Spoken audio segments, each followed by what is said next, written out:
Bueno, pues muchas gracias a todos los asistentes y, por supuesto, muchísimas gracias al CIFICE, que tenemos aquí, nos acompaña su director, Jacobo Cano, a quien cederé a continuación también la palabra.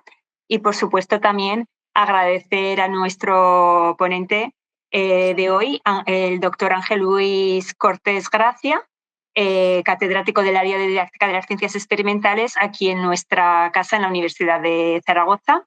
Muchas gracias a todos por la asistencia y, bueno, desde el programa Fomento de la Investigación y la Transferencia en Ciencias de la Educación del CIFICE hemos pensado que esta actividad podría ser de interés y, además, bueno, realizarla fuera del tiempo, del momento en el que está abierta la convocatoria, pues creemos que puede ser una buena manera, ¿no?, de ir pensando, ir conociendo, ir elaborando nuestras posibles ideas para cuando se abra la convocatoria, pues estar preparados quien así desee solicitar proyecto. Así que muchas gracias a todos y, sin más, voy a ceder la palabra a Jacobo Cano, director del CIFICE. Muchas gracias. Muchas gracias, Elena. El CIFICE pretende estar abierto a través de los programas de colaboración que sabéis que existen, que hemos abierto recientemente y que para 39 plazas se han presentado más de 80 solicitudes. Y este es uno de los programas que ha liderado Elena, con José María Muñoz también, entre otros, y pretendemos que sea útil. Esta actividad también pretende ser enlace y reforzar el tema de la investigación y transferencia en ciencias de la educación, sobre todo en un momento en el que estamos, que la CUA está valorando en este momento el instituto universitario, que ya se aprobó por unanimidad en los órganos internos de la universidad. Y quiero dar la bienvenida a todos, que sintáis parte del CIFICE como vuestro, y agradecer también a los que se han conectado online, que veo que hay personas también del campus de Huesca y de Teruel, que sabéis que estamos diversificando simposios, jornadas, congresos en dichos campus y que el equipo directivo se ha ampliado con las mismas horas de descarga con compañeros de Huesca y Teruel. Muchas gracias a Ángel también y esperamos que sea útil. Gracias. Muy bien, pues Ángel, cuando quieras, todo tuyo. Gracias, Jacobo, y gracias también a ti, Ángel. Vamos a intentar, como tenemos algún problema técnico ahí con la pantalla, voy a intentar jugar con lo que tenemos disponible. Como hay más gente conectada online que los que están aquí presentes en este momento, casi vamos a trabajar con la pantalla pequeñita. Por favor, desde casa, decirme si se escucha bien el discurso. Perfecto. ¿Vale? Gracias, Ángel. Vale, pues entonces primero, nada, pues agradecer al CIFICE y al Programa de Fomento de la Investigación y la Transferencia en Ciencias de la Educación que me hayan invitado a dar esta charla.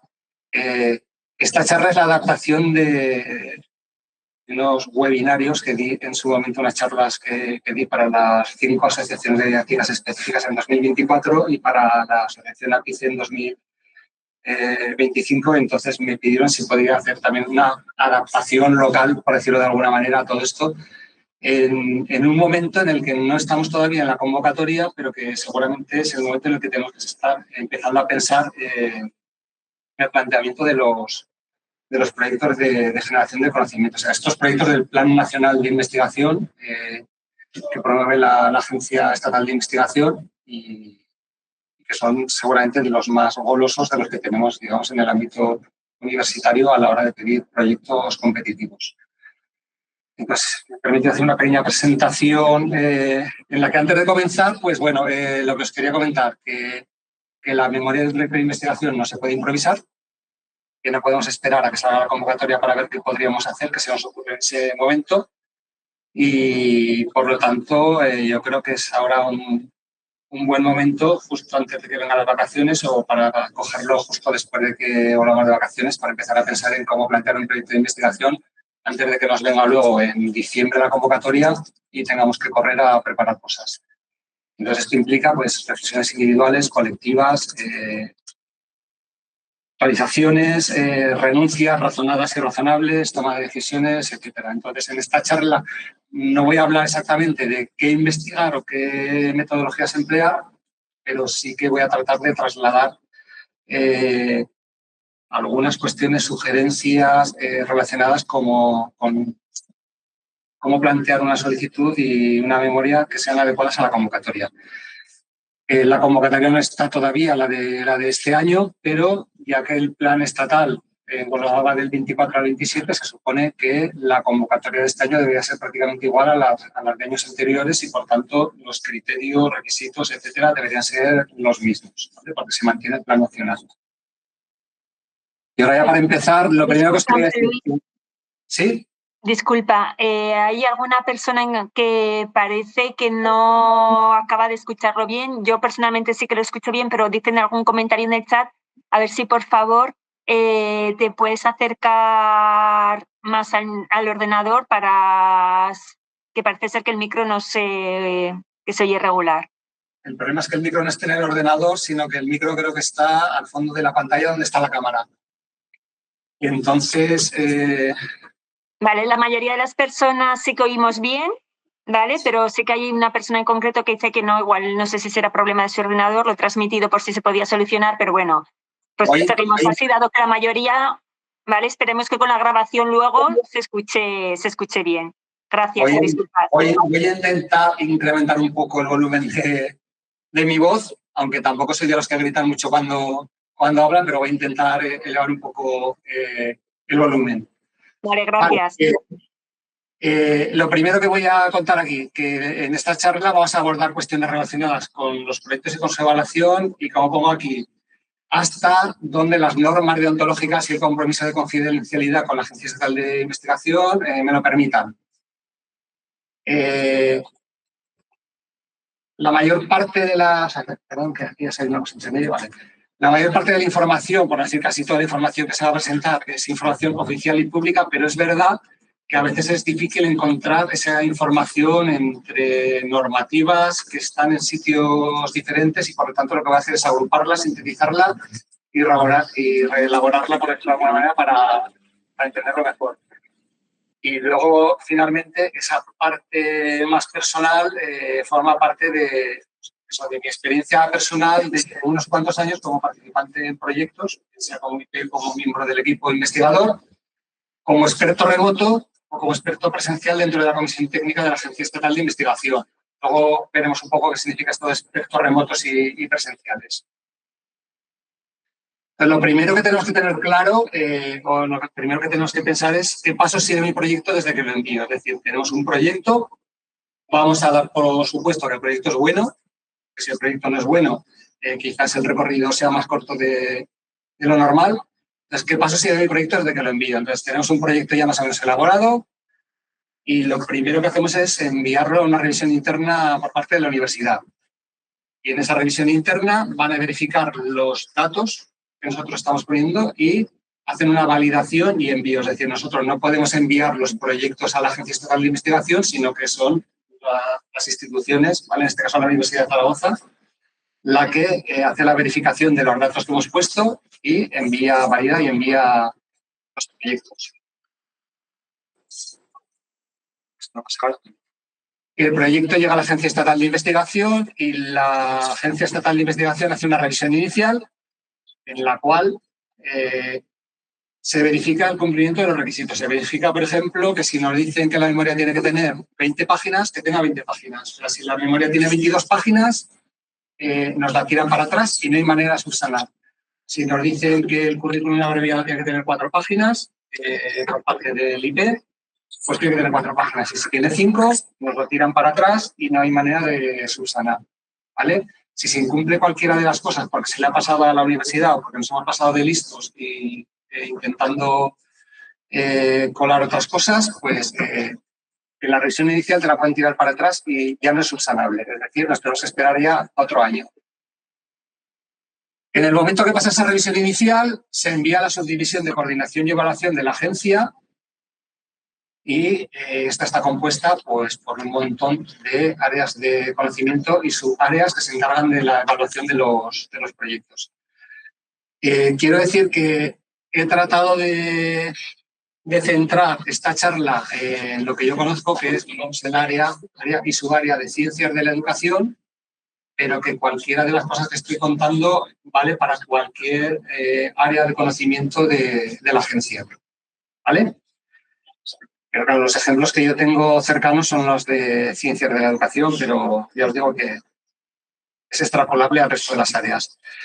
El área 7 es el área de ciencias de la educación, que es también subárea, es decir, no hay subáreas dentro del área 7 y dentro del área tiene 7 colaboradores científicos permanentes, bueno, permanentes durante los años que establece la normativa.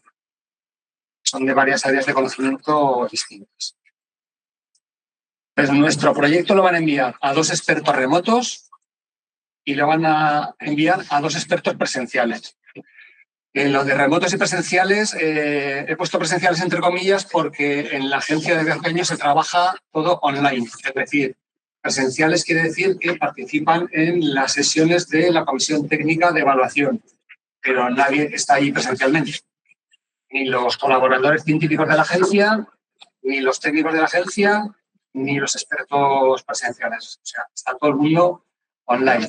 Lo que pasa es que el recorrido de los expertos remotos acaba cuando han evaluado los proyectos que le han enviado, puede ser 1, 2, 3 o 4 como mucho, y los expertos presenciales no solamente revisan muchísimos proyectos, sino que además participan en las sesiones colegiadas, por decirlo de alguna manera.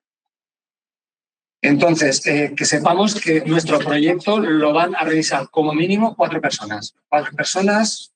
Tiene también, digamos, el visto bueno o la revisión por parte de los colaboradores científicos y todo ello se lleva a la sesión colegiada, ¿vale?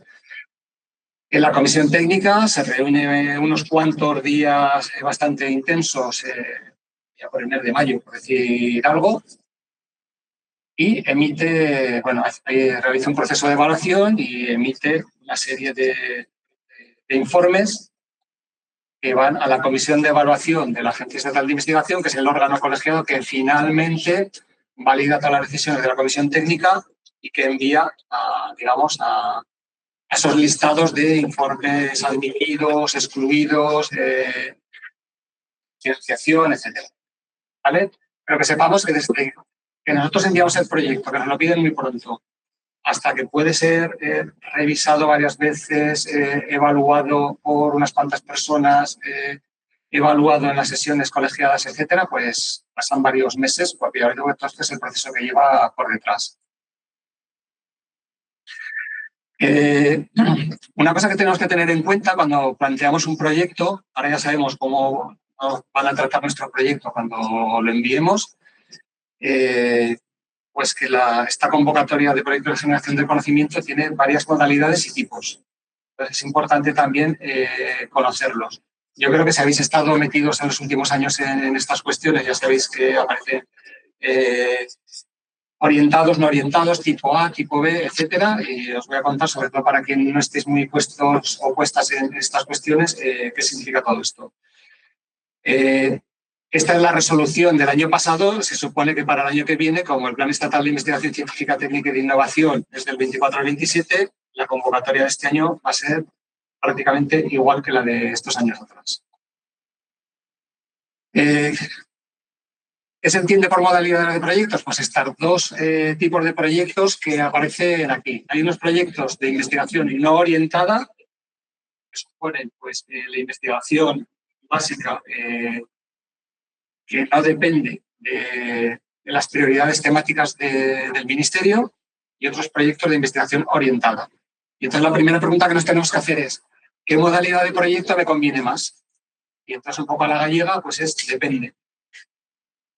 Si no estamos seguros de que vamos a intentar resolver problemas concretos vinculados a las prioridades temáticas que dice el anexo 3 y que aparecen en el PEICI, que es en el plan estatal, recomendación, investigación no orientada. Y ahora os diré un poco por qué. Si creemos que nuestros objetivos y tareas están súper alineadas y van encaminadas hacia esas prioridades temáticas que aparecen en ese anexo y que aparecen en el plan, no solamente nos tenemos que quedar con el anexo, sino entrar en el plan para ver lo que cuentan sobre esas áreas temáticas, ¿no? Pues podemos intentarlo en la investigación orientada. Nosotros personalmente en nuestro grupo de investigación hemos tenido tanto orientados como no orientados, pero depende un poco de las circunstancias. Y recomendación, lo tenemos que tener muy claro si vamos a la orientada. Estas son las prioridades temáticas que aparecen en el anexo 3 y, claro, yo, si lo vemos desde la perspectiva de las ciencias de la educación, pues tenemos que intentar encajarlo en estas 8 prioridades temáticas. Mirar a ver si os encaja alguna más que otra. ¿Vale? En otras áreas de conocimiento y en otros ámbitos, pues seguramente algunas encajarán, vamos, del libro. Ya os digo, hay que tener en cuenta el Plan Estatal de Investigación Científica, Técnica y de Innovación, PACTI, porque dentro de estas 8 prioridades temáticas, si vamos a estas agrupaciones, educación aparece exclusivamente en la agrupación de cultura, creatividad y sociedad inclusiva y dentro de la línea estratégica de reto demográfico y cohesión social. No aparece educación en ninguna otra prioridad temática como tal. Otra cosa es que nosotros seamos capaces de encontrar la vinculación con otras prioridades temáticas de la agencia. ¿Vale? Y por eso os digo que ante la duda es mejor ir a la no orientada que a la orientada, pero si lo tenemos muy claro, pues adelante con la orientada. Sí. Sí, si queréis hacer alguna pregunta, es que... Una cuestión que yo quería plantear es si merece la pena forzar algún tema educativo nuestro en algunos de los epígrafes o si es mejor decir, ya que hay X epígrafes, dentro del apartado de creatividad y educación, seamos más fieles a eso. Te voy a responder en la siguiente diapositiva, pero directamente. Vale, se tiene que haber empezado. Me alegra que me hagas esa pregunta. Vale, sí. Empezamos por los proyectos de investigación orientada. Entonces, si pensáis que vuestro proyecto encaja en la investigación orientada, ¿por qué? Y estos serían los supuestos. Vais a estudiar el impacto de una intervención didáctica determinada en un entorno inclusivo y multicultural. Porque vais a analizar el impacto de una práctica educativa o diagnosticar necesidades educativas desde una perspectiva de reto demográfico o cohesión social. Si abordáis un problema relacionado, por ejemplo, con el uso de una lengua en las tecnologías digitales en el ámbito educativo, o si se investiga, por ejemplo, sobre el patrimonio y su uso cultural, incluido el educativo, adelante con la orientada. ¿Vale? Está claro que en estos casos nos encaja con la orientada porque se ajusta muy bien a las prioridades temáticas. Sin embargo, si piensas que tu proyecto encaja en la investigación orientada porque, y ahora os pongo otros supuestos, la educación es cultura y me encaja en la prioridad 2,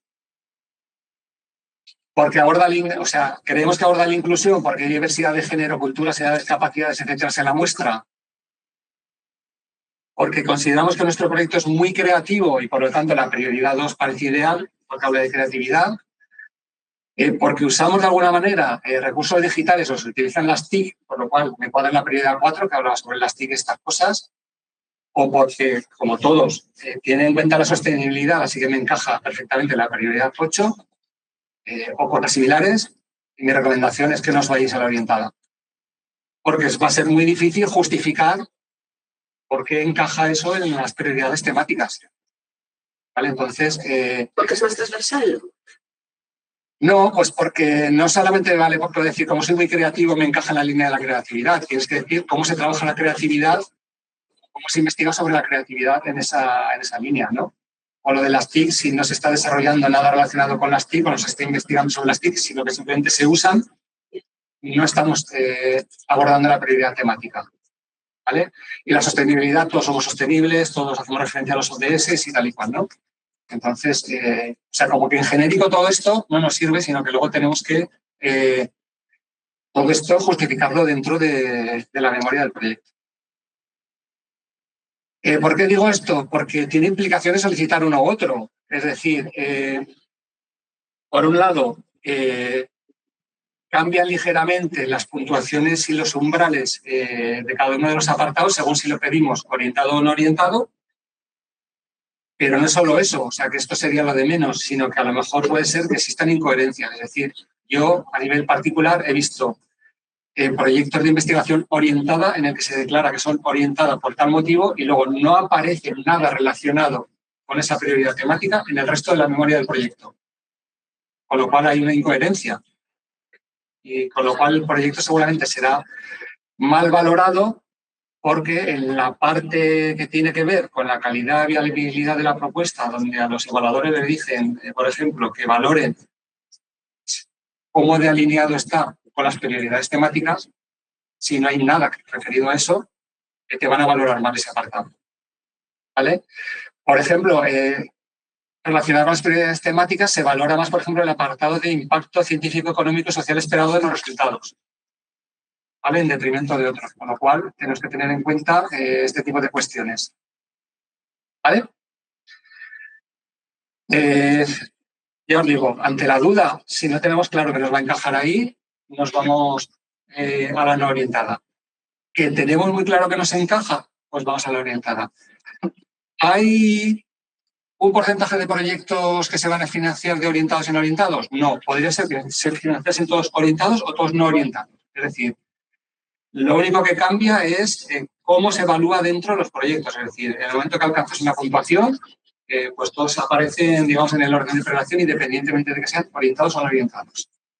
Esto lo tenemos que tener en cuenta porque no hay una prioridad, digamos, por financiar proyectos orientados frente a los no orientados.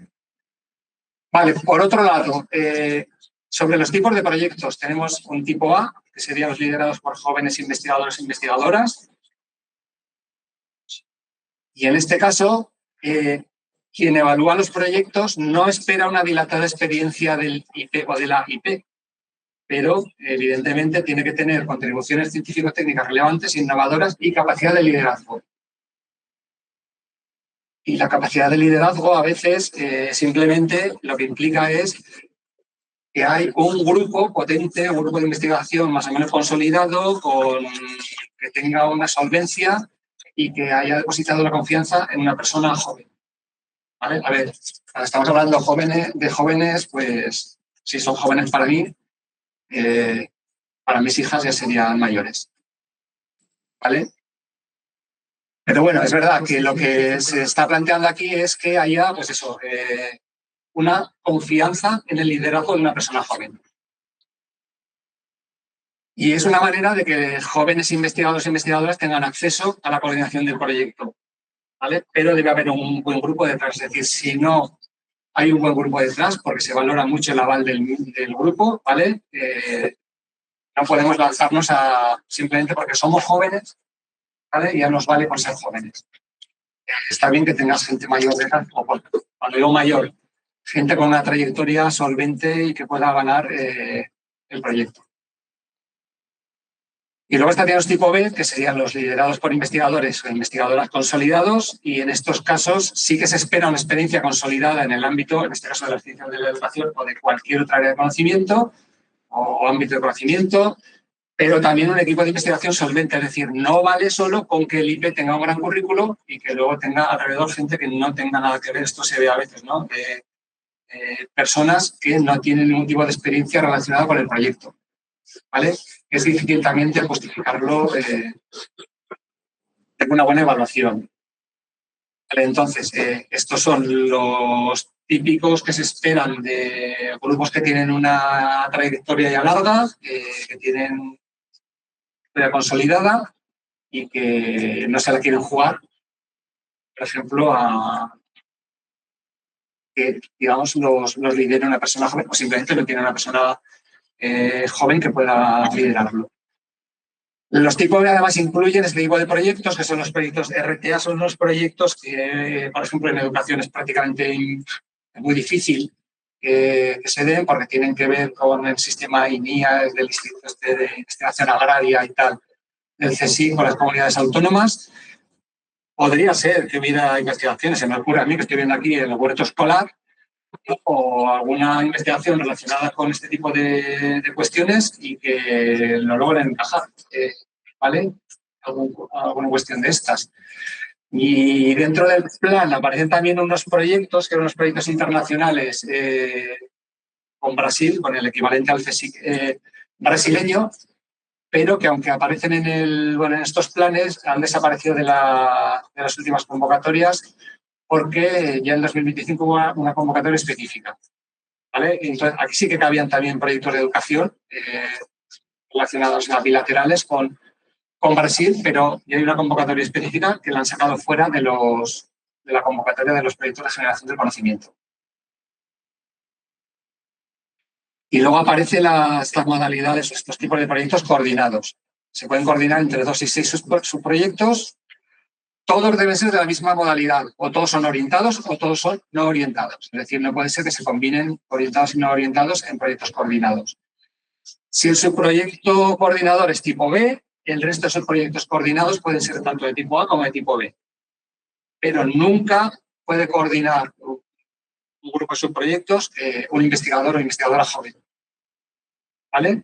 La coordinación siempre tiene que ser tipo B y los coordinados siempre, o sea, ya pueden ser independientemente de tipo A o B. Si es tipo RTA, de esto que os he dicho del CSIC y tal, el resto de sus proyectos tiene que ser RTA y lo que sí que se pide es una memoria diferente y justificada por cada subproyecto. Y cuando digo diferente y justificada es que no podemos plantear la misma memoria para los distintos proyectos coordinados. ¿Vale? ¿Se entiende esto? Es decir, 2 proyectos coordinados con la misma memoria implican que es un mismo proyecto en el que participan universidades diferentes. ¿Vale? Entonces, tiene que quedar claro cuáles son los objetivos diferentes, cuáles son las tareas diferentes de cada uno de los proyectos coordinados. Y si no, lo mejor es pedir un solo proyecto en el que participen investigadores de diferentes universidades, de diferentes grupos de investigación. ¿Vale? Y una cosa que hay que tener en cuenta es que si el coordinador no se financia, no se financia ninguno. ¿Vale? Pero aunque el coordinador se financie, esto no implica que el resto de proyectos se financien. Es decir, puede ser que alguno de los subproyectos no tengan el aval necesario o simplemente que el proyecto esté mal, la memoria del proyecto esté mal redactada o que el presupuesto sea un desastre, entonces que no te financien el subproyecto. ¿Vale? Cuando son coordinados, deberían ser coordinados y debería haber una revisión y una coordinación también en lo que son las memorias. Pero yo digo que deberían ser diferentes y justificadas el por qué se pide coordinado y no un único proyecto. Vale. Vamos a ir a cosas más prosaicas, por decirlo de alguna manera. Ya sabemos qué tipo de proyectos hay, ya sabemos qué le pasa a nuestro proyecto cuando lo enviamos allí. Y estas son las cosas que no se ven, pero que también es público, por decirlo de alguna manera. Les voy a contar estas cosas que no se ven, que es qué le pasa a mi proyecto durante el proceso de evaluación. Es decir, cuando metemos el proyecto en esa comisión técnica que está formada por esos colaboradores permanentes y los remotos y a la que se incorpora todas estas evaluaciones externas. Si quieres reaccionar a esto, vale. Entonces, ya os digo, el proyecto, saltamos todo lo anterior, está ya en el proceso de evaluación dentro de la comisión técnica y la comisión técnica se encarga de tomar las siguientes decisiones. Primero, decidir qué proyectos son financiables y cuáles no a partir de las valoraciones recibidas. Y tenéis un asterisco. Financiable significa que se considera su financiación y que no se excluye de entrada. Es decir, ¿quiere decir que te lo van a financiar? No. ¿Es posible que sí? Sí. ¿Pero es posible que se caiga por el camino porque hay muchos buenos por delante tal y cual? Pues también. ¿Vale? Pero no se excluye de entrada. Es decir, pasa, digamos, a ese corte en el que se discute todo el gordo del proyecto. Otra decisión es, digamos, la calificación final de cada uno de los proyectos teniendo en cuenta los criterios y subcriterios de la convocatoria. Es decir, se analizan, las evaluaciones y esas evaluaciones se transforman en calificaciones porque hay que hacer un orden de prelación con puntos, ¿vale? De todos los proyectos recibidos. Es también función o es también competencia de esta comisión técnica pues la propuesta de orden de prelación, es decir, es el listado priorizado de ayudas que luego se van a enviar a esa comisión de evaluación, que es la que finalmente lo confirma y lo envía a que lo firme el director o la directora de la agencia y que es lo que luego sale en el BOE publicado. Se hace una propuesta de informe final justificado por cada proyecto, o sea, todos los proyectos, independientemente de que sean financiados o no sean financiados, se les devuelve una propuesta de informe final en el que también se acompaña, digamos, de las evaluaciones por parte de los evaluadores remotos y los evaluadores presenciales, ¿vale? Y puede ir acompañado también de ese informe del órgano colegiado, ¿vale? Que te dice, pues, bueno, pues visto todo esto, ¿no? Te concedemos el proyecto, o vemos que tal y cual, o vemos que tiene estos puntos fuertes o débiles, o hemos tenido que recortar la financiación porque se entiende que esto no está debidamente justificado. Y es también decisión de esa comisión técnica la propuesta de contratos predoctorales vinculados, es decir, aquellos proyectos que han pedido contratos predoctorales, antiguos CFPI, pues también en función de la valoración que haya habido de la capacidad formativa y del plan de formación de los posibles contratados predoctorales y en función también de la puntuación global que hayan obtenido los proyectos, ¿vale? Pues si se conceden tantos proyectos, o sea, tantos contratos predoctorales, pues se van priorizando teniendo en cuenta tanto el orden de prelación como la valoración de la capacidad formativa de los grupos que han pedido el proyecto. ¿Hasta ahora se me entiende más o menos las cuestiones que voy contando? Vale. Muy bien.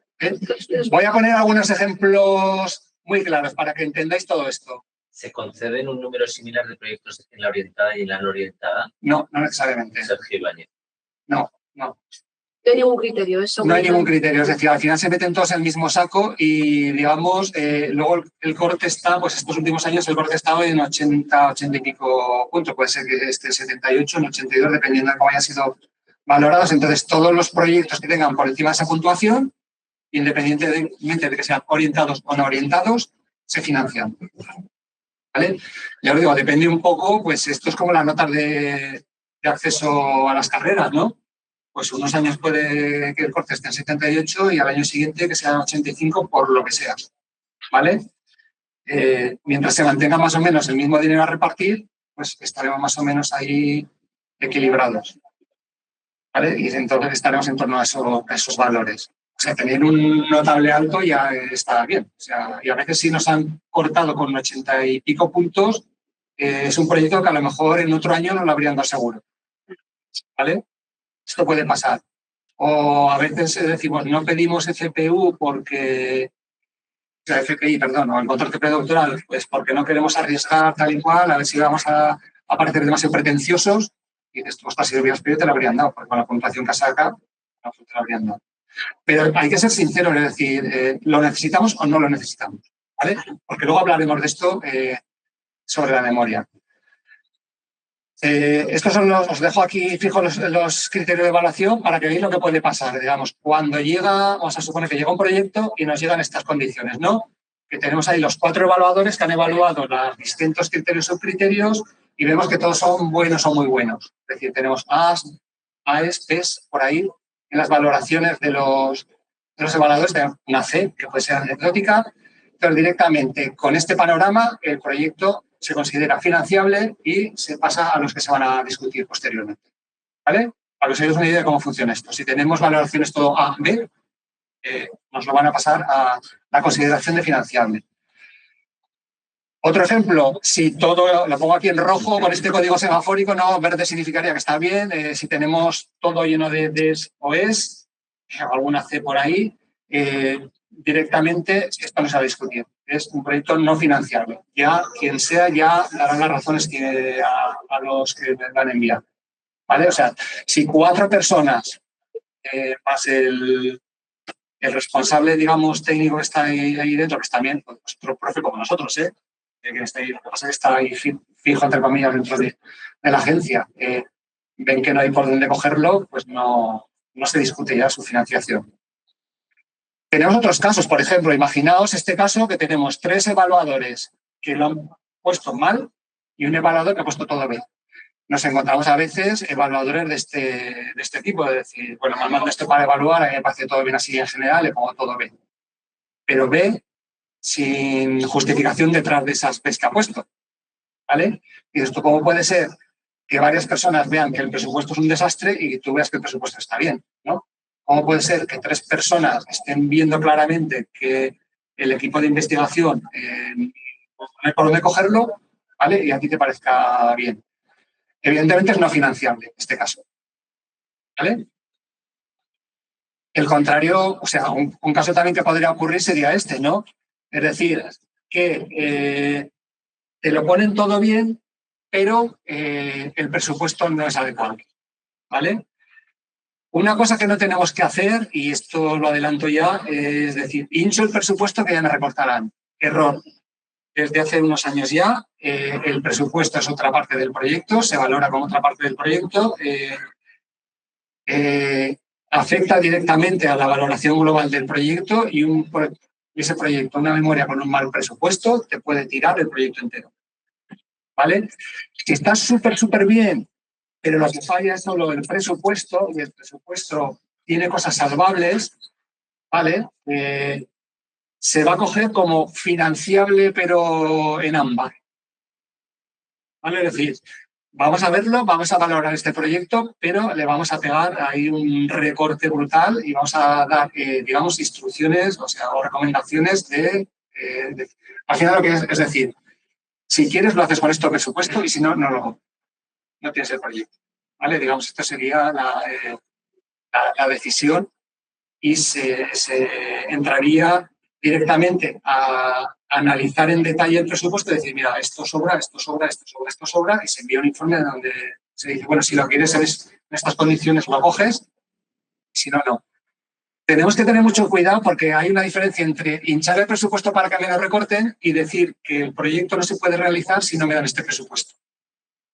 Porque si hacemos esto y te valoran mal el presupuesto, te tiran el proyecto entero. Es decir, si tú me estás diciendo que es imposible realizar este proyecto si no me das 100.000 euros, como no te vamos a dar 100.000 euros, no te vamos a dar tampoco el proyecto. ¿Entendéis, no? ¿Cuál es la jugada? Otra cosa es que hayamos patinado y hayamos disparado o hayamos incluso puesto en el proyecto cosas que no son financiables. O te dicen, por ejemplo, solo hasta el 25% se puede gastar en gastos de publicación, ¿no? Y has puesto un 50% del proyecto y te dicen, a ver, no, te voy a recortar un 25 porque el máximo que permite la convocatoria es un 25. ¿Vale? Pero si tú dices, tengo que contratar a una persona y gastarme 60.000 euros en esta persona contratada porque si no el proyecto no puede salir adelante, pues te dicen, pues bueno, porque no se va adelante, porque como no está justificado el que contrates a esta persona, te tiro el proyecto entero. ¿Vale? Hay que tener en cuenta mucho cuidado con este tipo de cosas. Y ahora digo, más adelante os voy a contar un poco el porqué de todo esto. Yo digo, aquí se analiza, se discute el presupuesto y se hace una propuesta. Si los que han enviado ese proyecto lo aceptan, pues a lo mejor tiene el proyecto financiado, pero con bastante menos de lo que habían planteado. Y tenemos este tipo de situaciones. Dos personas, no ponemos aquí si son los remotos o son los presenciales, y otras dos personas tienen, digamos, visiones muy distintas de la evaluación de ese proyecto, ¿no?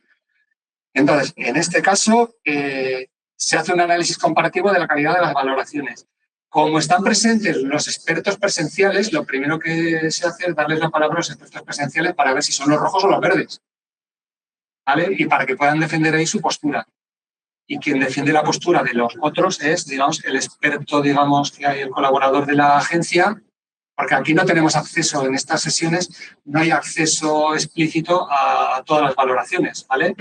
Pero tú sí que puedes hablar de lo tuyo y el colaborador de la agencia puede defender, o a lo mejor dice, no, es que mira en detalle las valoraciones y no está justificado lo que han puesto. O sea, no está justificado que lo hayan puesto verde o no está justificado que lo hayan puesto rojo.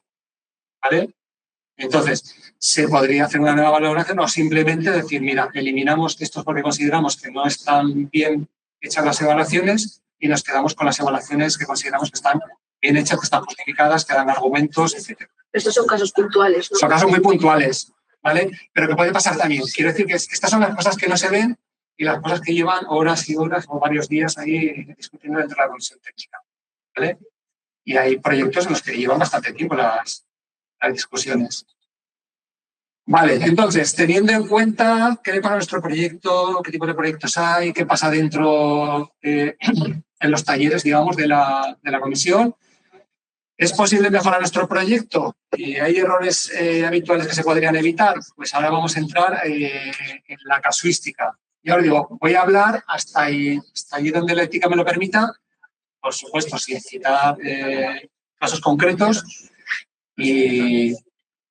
pero que son cosas muy, muy habituales. Me las he encontrado como como revisor habitual desde hace unos cuantos años ya, y los años que he estado en la comisión técnica también aparecían este tipo de cosas.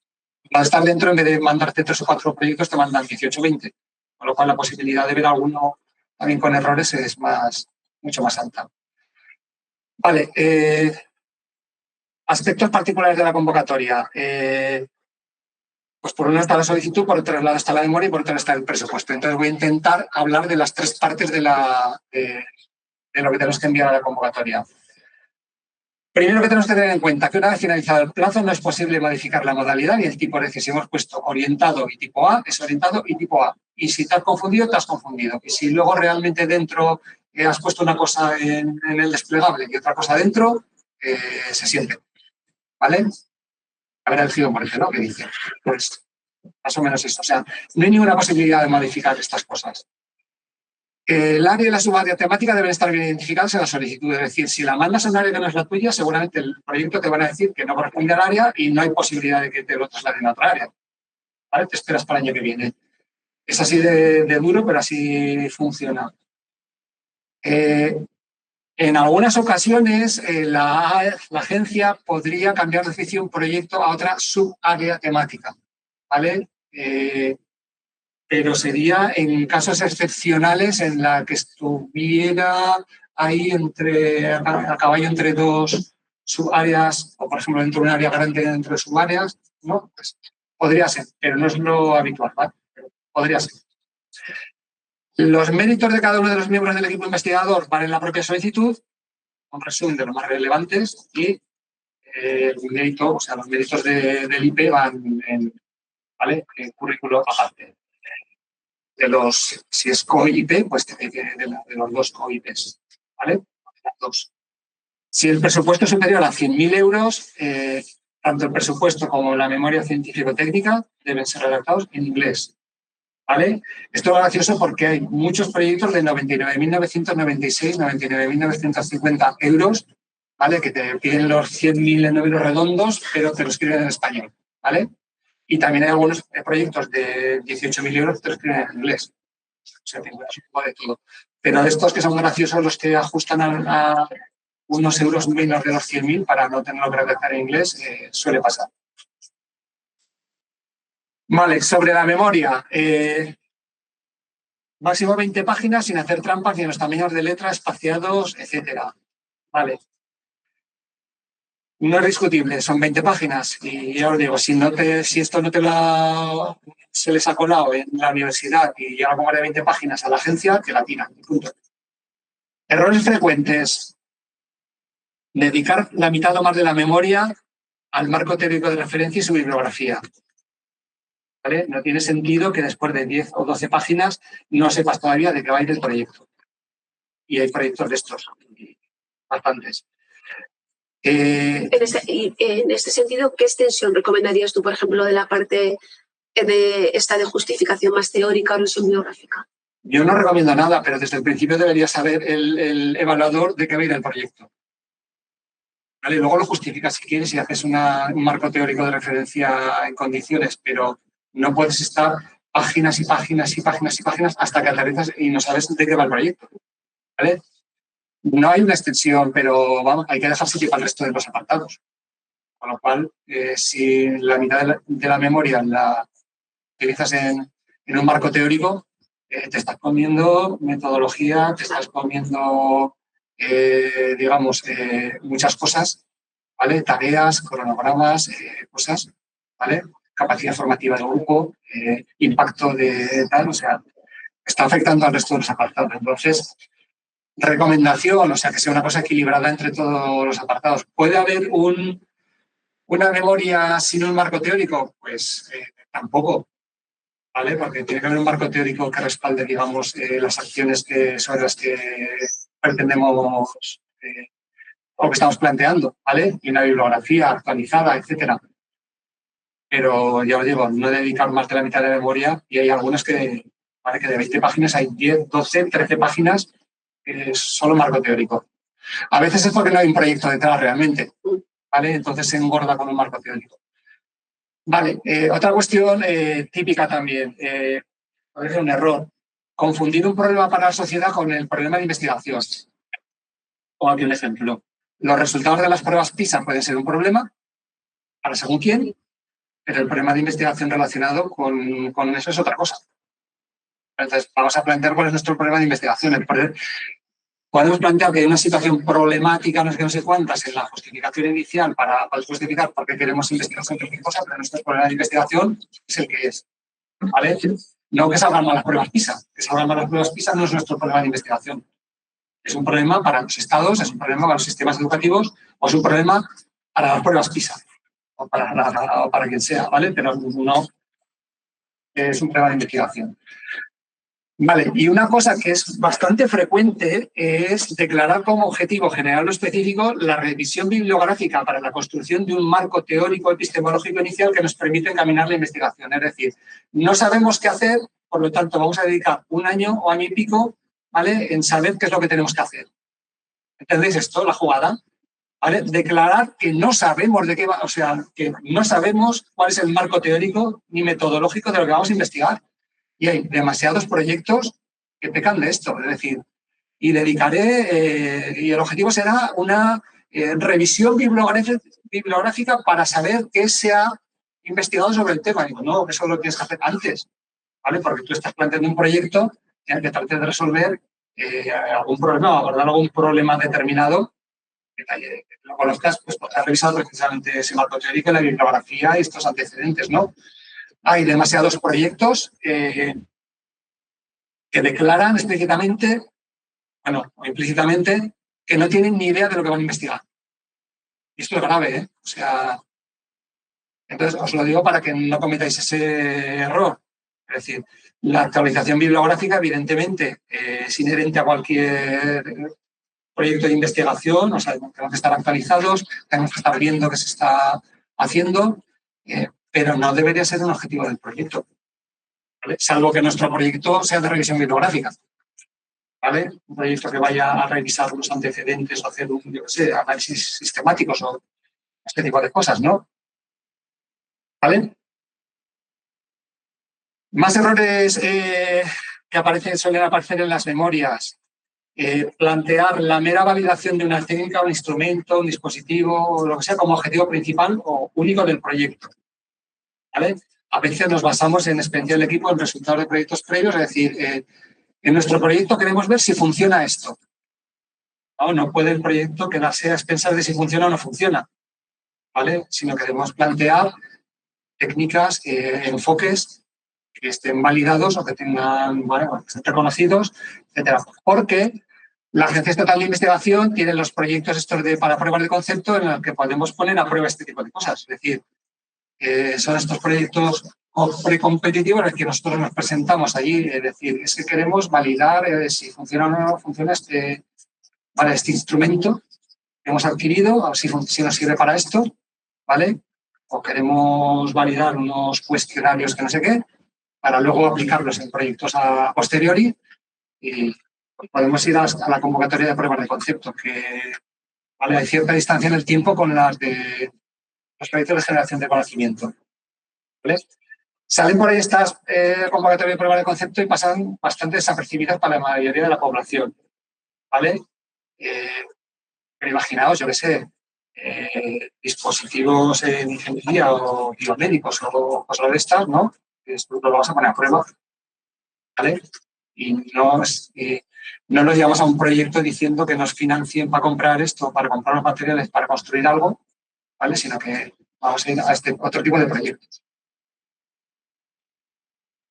Más cuestiones que podemos considerar errores, ¿no? No tener clara la metodología a emplear.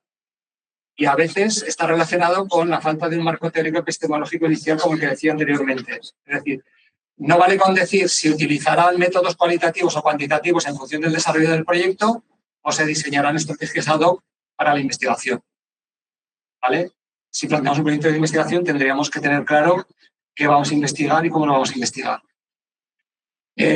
También es un error, a veces menor, pero a veces también, según el tipo de investigación, podría ser un error grave, no concretar el contexto de la investigación, el tipo de muestreo, las características de la muestra o el tamaño de la misma, los instrumentos previstos para la recogida de los datos, para el análisis de lo que hemos recogido, etcétera.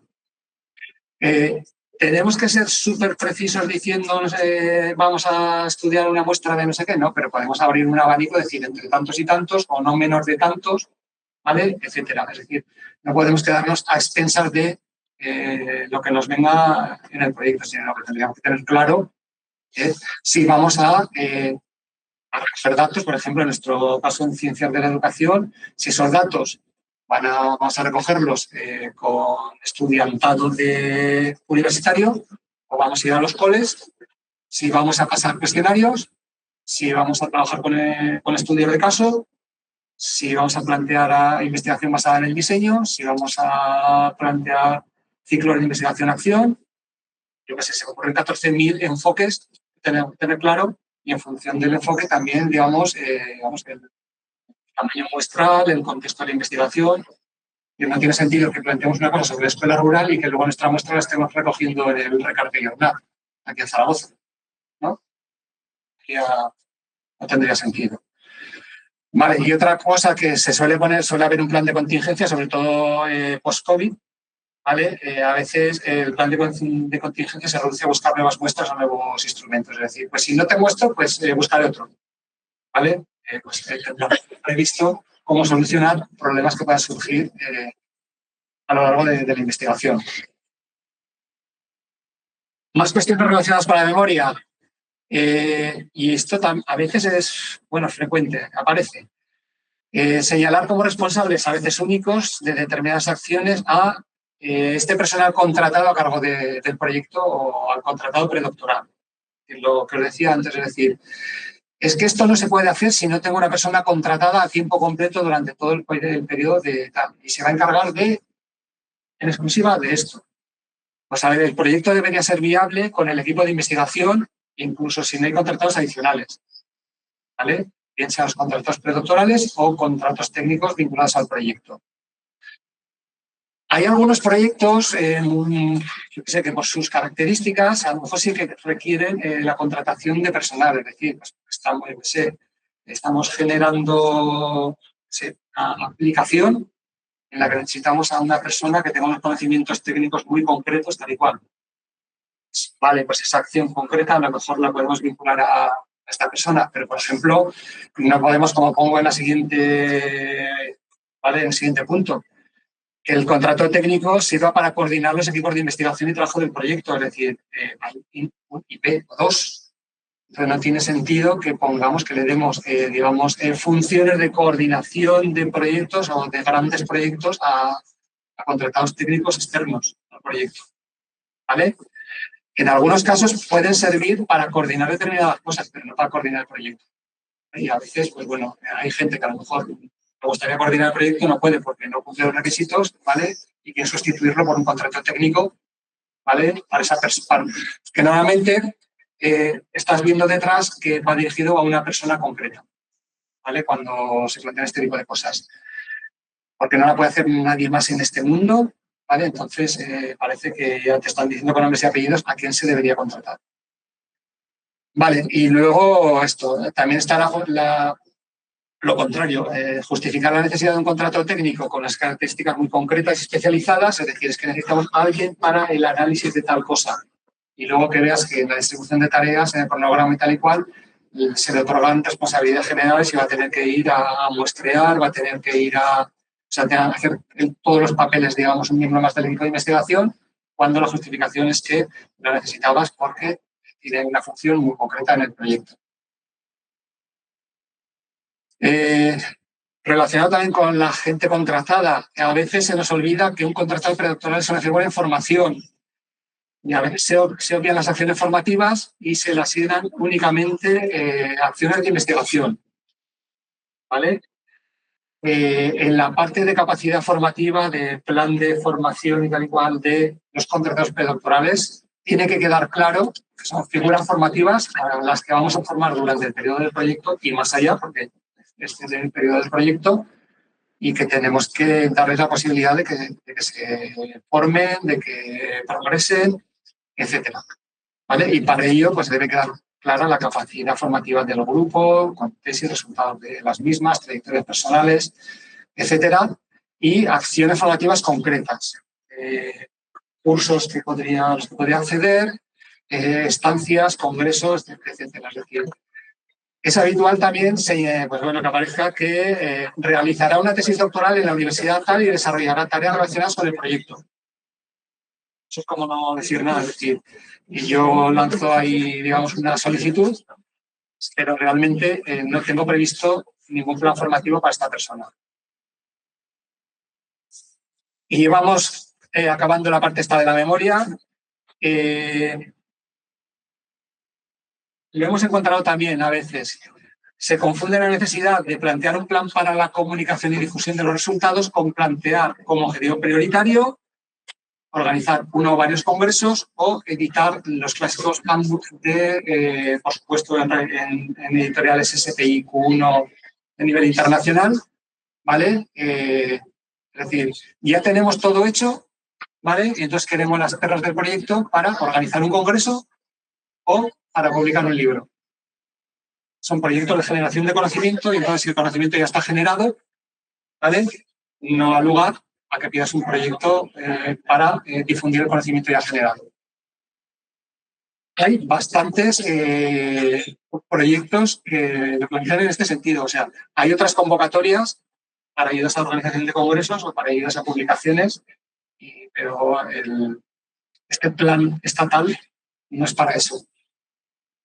Vale, y luego, por otro lado, también pues, se plantea a veces, en relación también un poco con lo anterior, los proyectos de la agencia como un medio para la difusión de resultados previos procedentes de otras convocatorias. Es decir, yo ya tengo cosas que me vienen de un proyecto europeo, que me vienen de un proyecto de una entidad privada, de un proyecto autonómico, ¿vale? Y entonces pido dinero para tener dinero y te prometo que como ya tengo todos esos resultados ya previos, la producción científica del proyecto va a ser muy grande. Y pondré el PIB 2025, no sé qué, no sé cuántas, y agradecer a la Agencia Estatal de Investigación, ¿vale?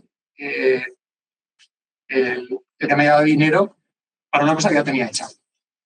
Investigación que ya tenía hecha. Entonces, a veces la gente es tan explícita que se pilla los dedos y vamos, es carne no financiado este tipo de planteamiento, ¿vale? Es decir, no puede ser que si tenemos ya el conocimiento generado, que quedamos dinero para ir a congresos o para publicar. Cuando además solamente el 25% del proyecto se puede dedicar a eso. Con lo cual, si no se ve que hay algo detrás de investigación, pues seguramente no se va a financiar. Ángel, disculpa. Sí. Perdona. Dos cuestiones que alguna ha salido por aquí por el chat. No sé si, bueno, las estaba esperando un momentito de respiro, ¿vale? No sé si te parece lo hago ahora, porque una tiene que ver con esto que hemos hablado de las personas en formación, ¿vale?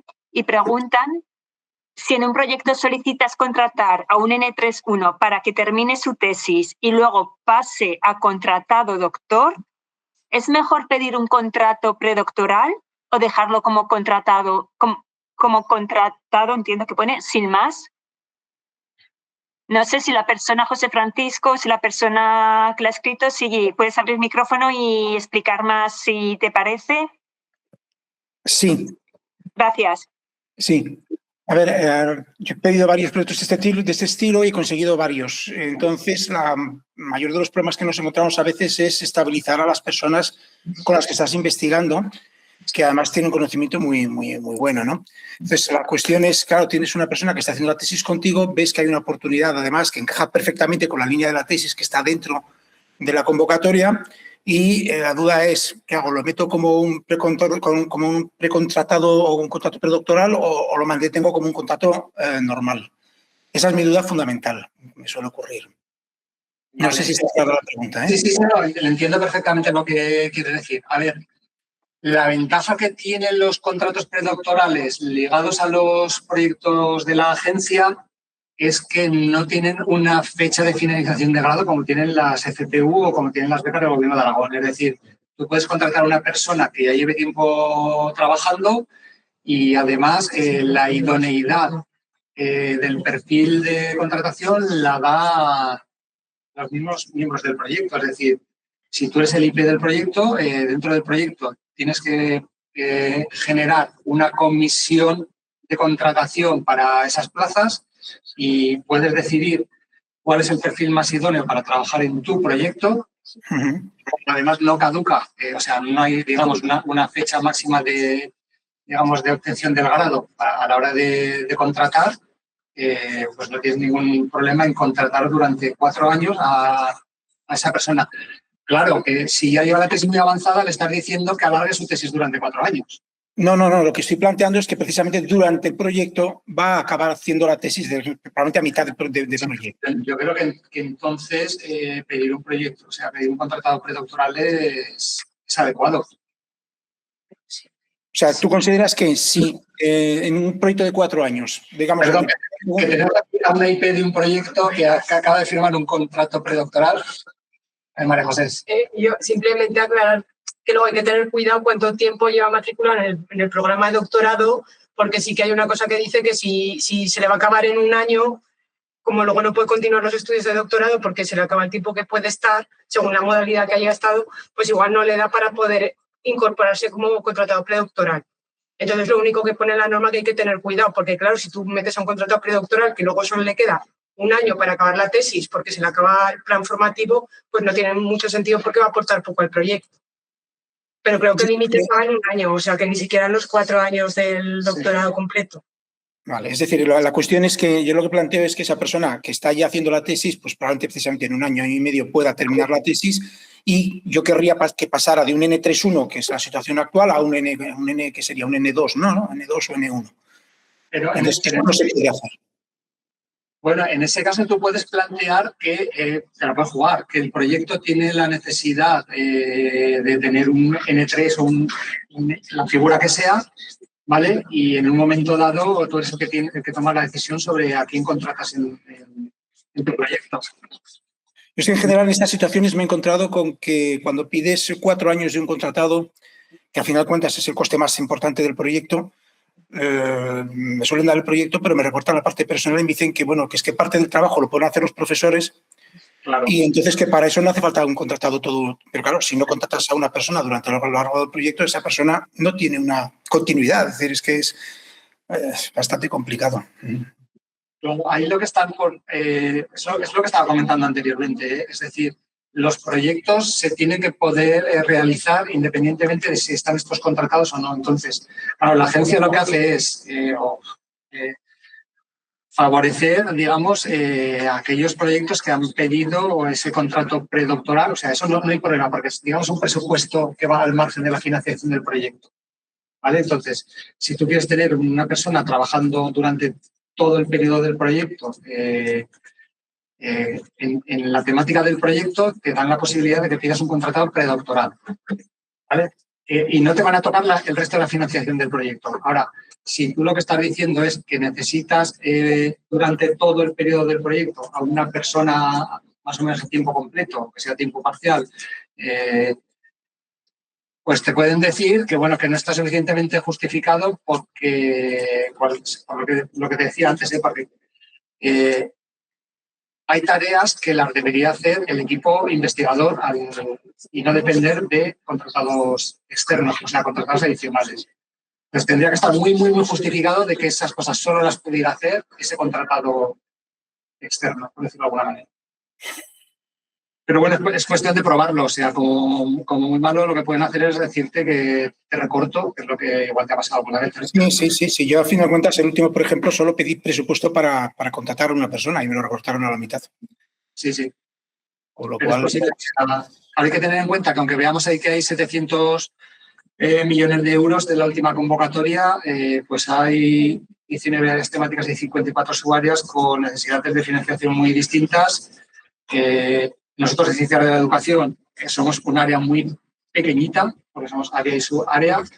Creo que estas últimas convocatorias, aquí que hay gente de matemática lo sabría, 700 millones dividido para 54 áreas, creo que salen como a 13 millones en números redondos por muy poquito, ¿vale? Por área, pero es que a Ciencias de la Educación llegan 3 o 4 millones, como mucho, 3 millones y pico a repartir, ¿vale? Con lo cual no es proporcional tampoco el reparto las áreas. Y entonces, pues yo creo que últimamente lo que se está haciendo es ajustar con el tema del presupuesto y sobre todo que esto, bueno, que no, que si se va a quedar grabado no lo debería decir. No, pero a ver, digamos que una política es si alguien ha pedido, o sea, si alguien tiene un buen presupuesto, se le va a dar todo lo que ha pedido. Si alguien tiene presupuesto que no hay por dónde cogerlo, no se le va a dar nada. Y si hay alguien que tiene un buen proyecto con un presupuesto mejorable, se le recordará y se le ofrecerá el proyecto con menos presupuesto. Esto es un poco la política que se está siguiendo en estos últimos años, ¿vale? O sea, si planteamos un buen proyecto con un presupuesto muy ajustado, seguramente nos van a dar todo lo que hayamos pedido y no habrá recortes. Y entonces, ¿a quién perjudicas cuando empieza el orden de priorización? Pues a los que no hayan hecho un buen presupuesto porque, digamos, en la nota final se van a quedar por debajo y si empiezan a dar a todos lo que han pedido, llegará un momento en que a alguien le dejarán de dar. ¿Vale? No sé si ha aclarado más o menos este. No, sí. Lo que pasa es que lo cierto es que necesitamos más dinero. Ese es el problema que tenemos. Elena, ¿había otra pregunta por ahí? Sí, otra cuestión. Sí, estábamos hablando antes, justo en la diapositiva previa, de errores frecuentes que se utiliza, que se solicita parte de presupuesto pues para la creación de congresos y cosas similares.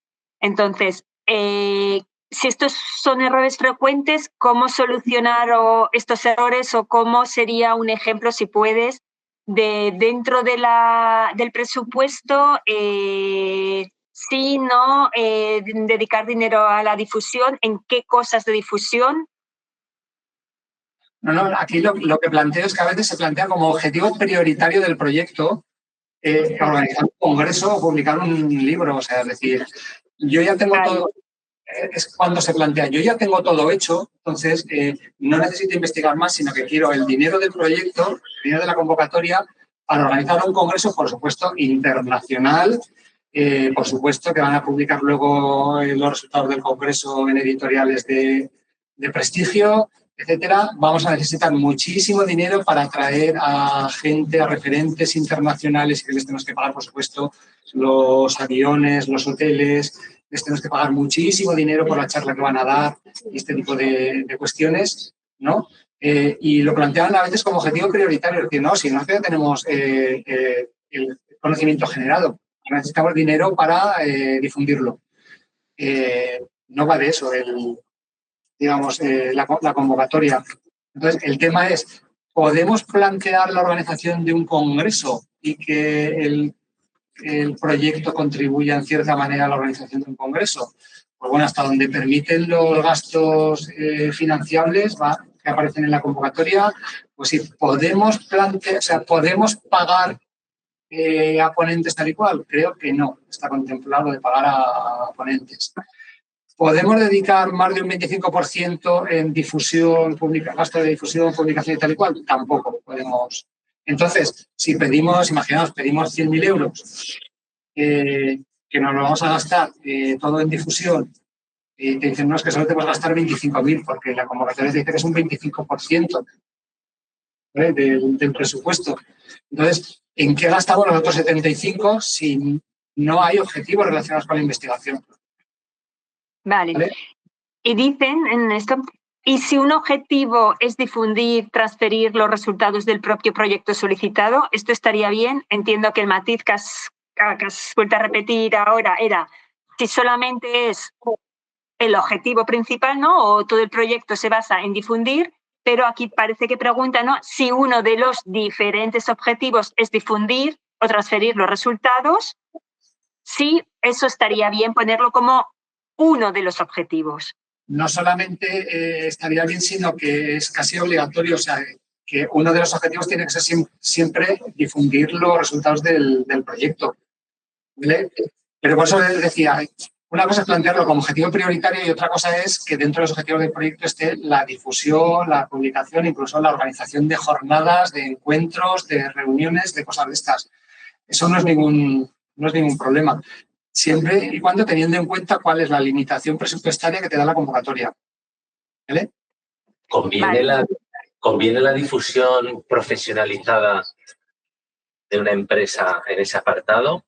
¿O es mejor, no, como voy a pedir en otras cosas, hacemos la difusión nosotros como podemos y no gastamos en eso? Lo digo porque hay empresas de marketing y de comunicación que están en contacto con la universidad precisamente por los apartados de difusión. Se puede gastar dinero en eso, se puede, digamos, hacer esos subcontratos técnicos que puede ser para difusión, puede ser para una página web. O sea, para este tipo de cosas se puede gastar dinero. O sea, también hay una limitación, pero se puede gastar dinero para este tipo de cosas. Subcontratar de aquellas cosas que, digamos, tú no puedes realizar técnicamente. ¿Vale? Entonces, en ese sentido no hay ningún problema. O sea, el decir, necesito tanto dinero para una página web o necesito, si queremos difundir esto a través, yo que sé, de las redes sociales, tal y cual, entonces contratamos a una empresa que nos va a posicionar, ¿vale? Que nos va a hacer difusión o que va a estar al tanto de todo lo que hacemos tal y cual, siempre y cuando no sobrepasen los límites presupuestarios, en principio no debería ser problema. Claro, y la última cosa, la variable psicológica, ¿no? Que dices, a lo mejor esto no es lo fundamental y lo dejo medio en blanco para poner partidas en otros apartados más sustantivos, o ya que me permite el sistema poner un porcentaje de ahí. ¿Me entiendes? Porque en educación no sé si estamos muy habituados a profesionalizar eso, como que lo vemos que... Se puede hacer.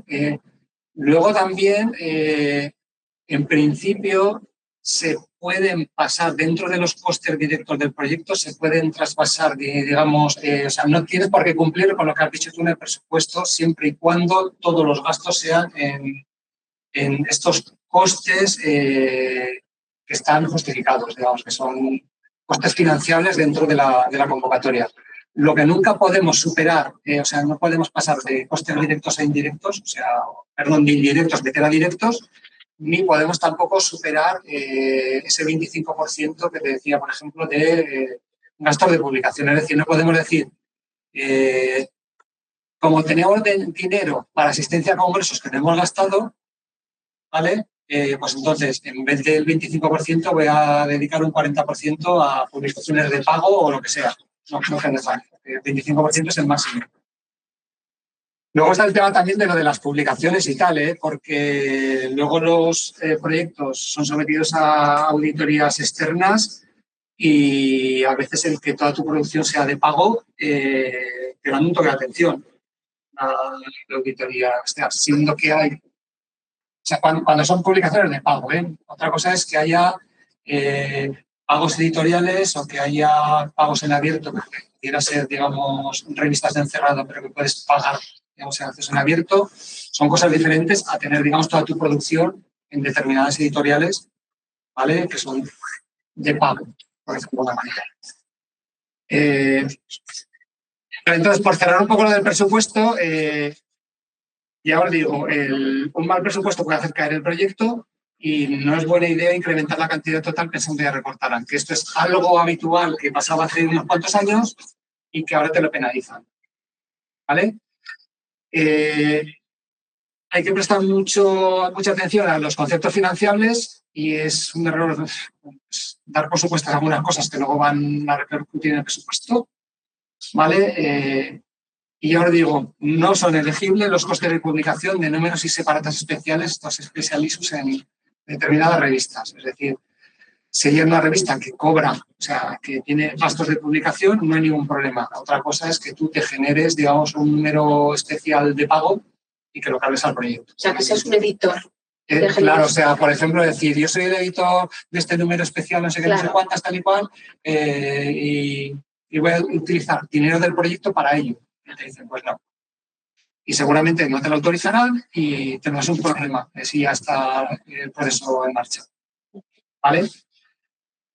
Y luego, pues bueno, como os digo aquí, no es un gasto elegible el pago a conferenciante ni los honorarios por participar en eventos como congresos y seminarios. Es decir, esta gente que plantea a veces que voy a organizar un macro congreso y voy a dedicar mucho dinero porque tiene que venir ese premio Nobel a dar la conferencia, pues dicen, pues bueno, pues te da el premio Nobel con tu dinero porque no es elegible, es un gasto elegible este tipo de acciones. Y también hay una cosa que a veces genera confusión, que se permiten gastos de compensación a sujetos experimentales. Que hemos encontrado, esto es literal, gente que señala que la muestra está asegurada porque se va a pagar a todos los participantes. Por ejemplo, se va a pagar a todos los... Vamos a hacer entrevistas al profesorado y les vamos a dar la compensación económica a todos los que hagan la entrevista. Vamos a pagar a un equipo directivo para que nos asegure, ¿vale?, que podemos grabar o que podemos intervenir en sus aulas. Vamos a pagar al profesorado para que nos recoja producciones del alumnado. O sea, hay cosas, o sea, esto es literal, como ha aparecido en alguna ocasión. Y bueno, gastos de compensación en sujetos experimentales, los de biomédicas lo tienen muy claro. Es decir, el que va a probar medicinas o que le van a dar pinchazos allí tiene una compensación, ¿vale? Pero no podemos decir, es que tenemos la muestra asegurada porque vamos a pagar 100 euros a cada uno de los profesores que nos conceden una entrevista. Está justificados, porque no es un sujeto experimental. No estás experimentando sobre el profesor, ¿vale? Con los alumnos en enfoques experimentales o cosas experimentales, a lo mejor sí que podríamos considerar sujetos experimentales, pero habría que pagar al sujeto, no al profesor o no al equipo directivo. Es decir, y a los niños no les podemos pagar, porque los sujetos experimentales serían los niños en ese caso, ¿no? ¿Puede pagar dinerariamente o en especie? En especie es difícil, en especie ya me dirás cómo. Digo, con algún dispositivo tecnológico. No, porque tiene que estar inventariado aquí y tiene que ver. Sí. Con material de libros. Otra cosa es que tú edites un libro que lo pongas dentro de ese 25% del presupuesto y que luego con ese libro tú se lo regales a quien te dé la gana. Puede ser que estén, o sea, que digamos que adquieras ejemplares, ¿no? Y que tú los regales. Podría ser. O sea, ¿no está mal visto pagar dinerariamente a sujetos experimentales? Siempre y cuando sean sujetos experimentales, es decir, el que va, sí, imaginaos en medicina, el que va a probar determinados medicamentos o vacunas o tal y cual y está poniendo su salud en riesgo y le pinchan, ¿vale? O está yendo cada 2 por 3 a sacarse sangre porque le están haciendo un seguimiento de no sé qué, ¿vale? Porque están estudiando el ARN mitocondrial de los atletas de élite, no sé cuántas, y entonces a los atletas de élite que van a ir a pincharse sin mucha ganas, ¿no?, pues les pagan pues tanto cada extracción. Este tipo de cosas sí que está contemplado. Es que parece que en nuestro ámbito es una visión como muy mercantilista, ¿no? Por eso. Pero hay gente que lo pone. Pero hay gente, yo os digo, esto es... no sé si es parafraseando o directamente casi copia-pega de cosas que me he encontrado, ¿no? Es decir, que van a pagar al equipo directivo para que autoricen poder entrar en las clases del centro, ¿vale? O van a pagar esto. El equipo directivo no es un sujeto experimental, evidentemente, ¿vale? Y alguien al que le haces una entrevista tampoco está experimentando con él. Vale, en relación a lo que acabas de decir, preguntar antes, Jacobo, ¿es posible financiar la subcontratación de actividades? El tipo que sea, siempre cuando esté justificado, que puede ser la elaboración de una página web, una aplicación informática, un análisis especializado o que te posicionen en las redes sociales, es decir, que te den difusión a tu producción científica, siempre y cuando no supere el 25% del total, ¿vale? Está contemplado. Y se puede utilizar como digo aquí abajo también, la cuantía total de los costes directos para cualquiera de los gastos elegibles, aunque no coincida con lo que hemos presupuestado en la memoria, ¿vale?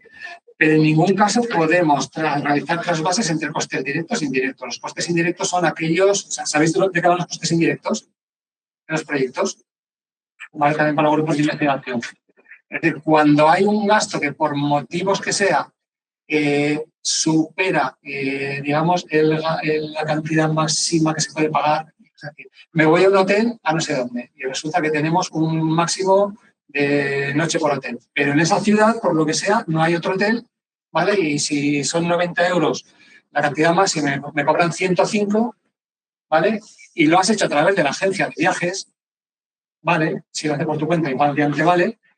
Entonces, si has hecho a través de la agencia de viajes no te ha encontrado otro hotel, más que uno que supera eso, entonces la parte que sobra va a costes indirectos, ¿vale? Que tú has generado un gasto con tarjeta de crédito al pagar un congreso y te cobran 3 euros por esos 3 euros te lo van a devolver, pero desde los costes indirectos, ¿vale? O sea, la cantidad total de la factura del congreso te la pagan de costes directos y el resto de costes indirectos. O que hay algún gasto no elegible, por ejemplo, se me ocurre que te financian la compra de una cámara, pero no de la tarjeta SD con la que vas a grabar.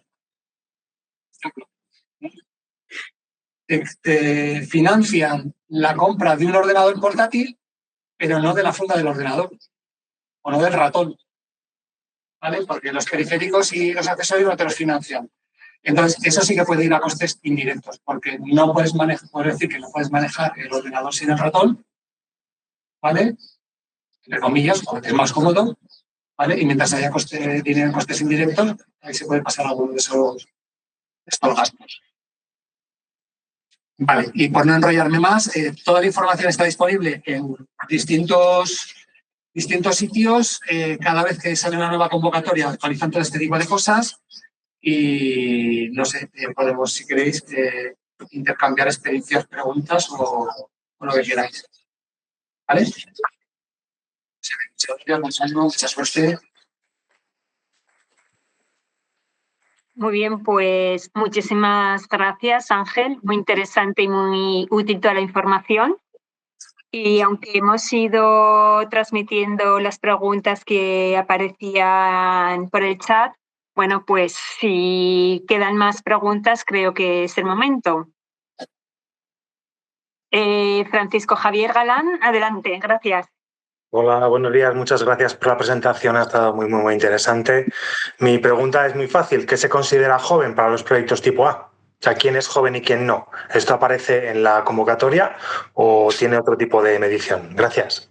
Aparece en la convocatoria, creo que es hasta los 40 años. No, 10 años desde que se leyó la tesis. 10 años desde que se leyó la tesis. No, pero los 40 era por otro lado. Sí, eso es lo de... Eso va de otros proyectos, sí, esos son los jóvenes investigadores. Sí, 10 años desde la lectura de la tesis doctoral. De acuerdo, 10 años. Venga, muchas gracias. Muchas gracias. Terebel, adelante, gracias. Hola, buenos días. Muchas gracias por la presentación. Una pregunta sobre presupuesto. Has comentado que hay un 25% de máximo para conceptos que tienen que ver con subcontratas a empresas para X cuestiones. Has comentado el mantenimiento de una web, por ejemplo, que ya está en marcha, o crear una nueva. Poder lanzar difusión a través de redes sociales, alguien que haga esa tarea, ¿no? Que es experto en difundir. Y luego has hablado de aplicaciones informáticas, análisis especializados. Aquí, por ejemplo, diseñar una app, por ejemplo, necesitas un informático. Eso sí sería aplicación informática. Sí. Y como has dicho antes, no puede haber un proyecto en el cual esa aplicación informática sea puesta a prueba, porque eso ya entraría dentro de esos proyectos que son menos conocidos que has comentado antes. No, depende. O sea, vamos a ver. El tema es que no puedes plantear que todo tu proyecto sea el diseño de la aplicación informática. Vale. Otra cosa es que durante el proyecto tú necesites diseñar una aplicación informática o como consecuencia de los resultados del proyecto, por ejemplo, una investigación basada en el diseño, ¿no? Y que todo el proyecto sea una investigación basada en el diseño en la que tú vas haciendo ciclos de mejora, por decirlo de alguna manera, o iteraciones de mejora de alguna cosa, que al final termines generando un producto sobre el que has investigado, has puesto a prueba, digamos, estos prototipos ¿vale? O estas versiones de lo que sea, ¿no? De un dispositivo, tal. Entonces, ahí sí que tendría sentido. Otra cosa es decir, me voy a pegar 3 o 4 años intentando desarrollar algo que no sé lo que es, ¿vale? Que yo creo que podría salir algo y que ya veremos si lo puedo utilizar o no. Entonces, no puede ser todo dependa los resultados del proyecto que dependan del desarrollo de una aplicación, por ejemplo. Claro, la idea es que tú generes conocimiento en el proceso de diseñar, de aplicarlo, de evaluar si funciona o no. generar conocimiento puede ser también generar algún tipo de herramienta, de instrumento, de dispositivo y tal y cual. Pero lo que no puede ser que los resultados del proyecto queden expensas de si funciona o no eso. Vale. Pero que sí. Sí, que ya te he entendido. Vale. Y lo de análisis especializados, hay un tema que es el tema del análisis cualitativo, que es muy costoso en tiempo, aunque sepamos hacerlo, digamos, los investigadores o tengamos nociones de cómo hacerlo y vamos ahí pues haciendo. Sí, a veces en la investigación cuando lo utilizamos decimos, bueno, pues que alguien sea experto en análisis cualitativo y nos haga el análisis cualitativo. A veces hay empresas, sobre todo en sociología, que están especializadas en análisis cualitativo. ¿Eso sí o eso canta de que no? No, eso sí, siempre cuando esté justificado. No digo, y siempre y cuando no se supere el 25% de la subcontratación. Vale.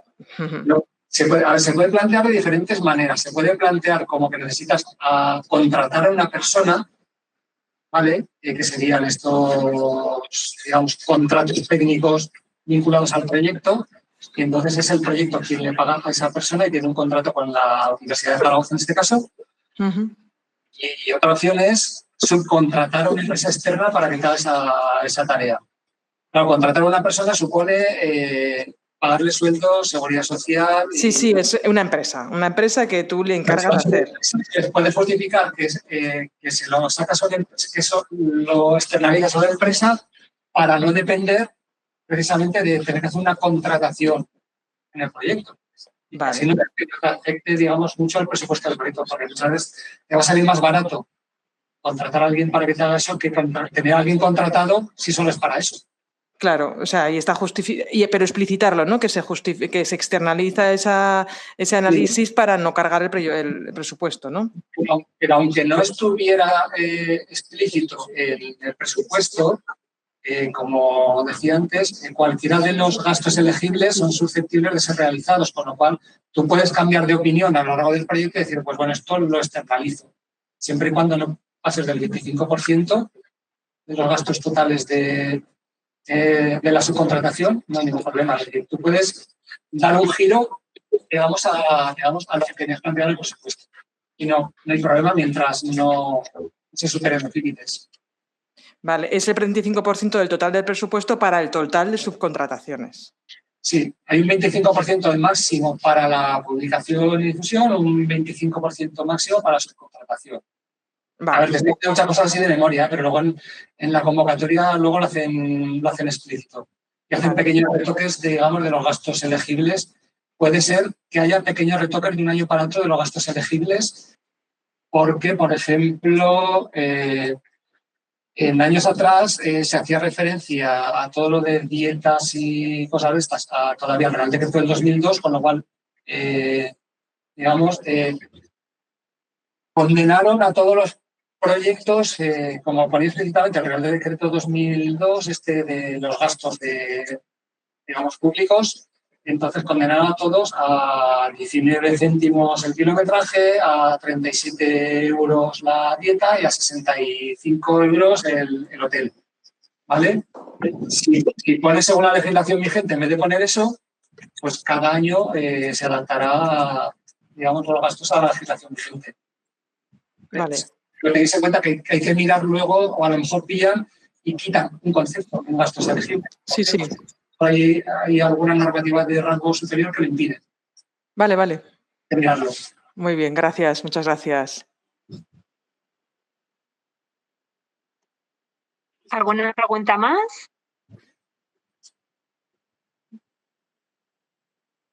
¿No? Bueno, están dando las gracias en el chat y bueno, pues si no hay más preguntas, la verdad que eso, agradecerte esta actividad muy, muy interesante, muy útil y bueno, tú, no sé si se debe decir, pero bueno, en línea con lo que venimos diciendo, ¿no? De los proyectos que no se pueden pagar a conferenciantes, pues decir que en esta línea ha sido esta charla Así que doblemente agradecidos y eso por tu dedicación, por tu tiempo y bueno, por compartir con todos nosotros todo tu conocimiento y toda tu experiencia que, como ha quedado comprobado, es muchísima y va a ser de gran utilidad. Así que muchas gracias y bueno, cedo la palabra también a la dirección del CIFICE para que cierre también esta actividad. Gracias a todos. Sandra. Sí. Pues muchas gracias, Elena, por coordinar la actividad. Muchísimas gracias, Ángel. Bueno, más que agradecidos, porque además, como ves, es una sesión que ha despertado bastante interés. 40 personas conectadas hemos tenido haciendo este seguimiento. Te agradecemos tu buena disposición y, como decía Elena, pues una actividad que es generosa, gratuita por tu parte. Que yo no lo sabía, que no me pagabais. Ah, no. Eso es la culpa entonces, Elena.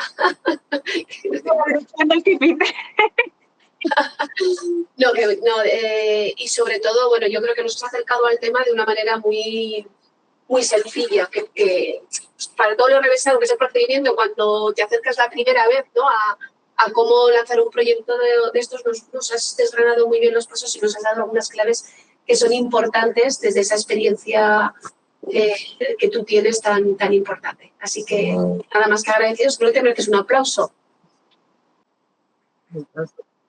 Gracias, un placer y como pongo aquí, mucho ánimo y buena suerte. Bueno, pues clausuramos la sesión. Gracias a todos los asistentes. Un abrazo a todos. Un abrazo. Gracias.